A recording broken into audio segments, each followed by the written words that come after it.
TRS ప్రభుత్వంపై BJP రాష్ట్ర అధ్యక్షుడు కిషన్ రెడ్డి ఫైర్ అయ్యారు. ప్రజలకు తాగడానికి నీళ్లివ్వని సర్కార్ గ్రామాల్లో చీప్ లిక్కర్ పారిస్తోందంటూ మండిపడ్డారు.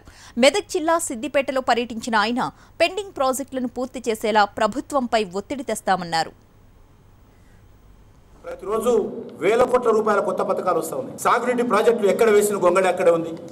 వాటర్ గ్రిడ్ పేరు మీద రిజర్వాయర్స్ కట్టకముందే కాలువలో పైపు లైన్ల నిర్మాణం చేస్తుంది. తాగునీటి సౌకర్యం కల్పించకుండా ఈరోజు ఏమంటున్నారు, చీఫ్ లిక్కర్ పెడతా, నేను 15 రూపాయలకు బాటలు, 30 రూపాయలకు బాటలు ఎక్కడైనా పెడతా. స్కూల్ పిల్లలు తాగొచ్చు, కాలేజ్ పిల్లలు తాగొచ్చు, లేబర్ తాగొచ్చు, ఎవరైనా తాగొచ్చు. ఇది అడిగారు ఎవరైనా? 15 రూపాయలకు చీఫ్ లిక్కర్ కావాలి దేశంలో. రైతుల రుణాల మాఫీ ఈరోజు తీవ్రమైనటువంటి గందరగోళంలో ఉంది. ఈ సంవత్సరం ఖరీఫ్లో ఏ ఒక్క బ్యాంక్ కూడా రైతులకు రుణాలు ఇవ్వలేనటువంటి పరిస్థితి.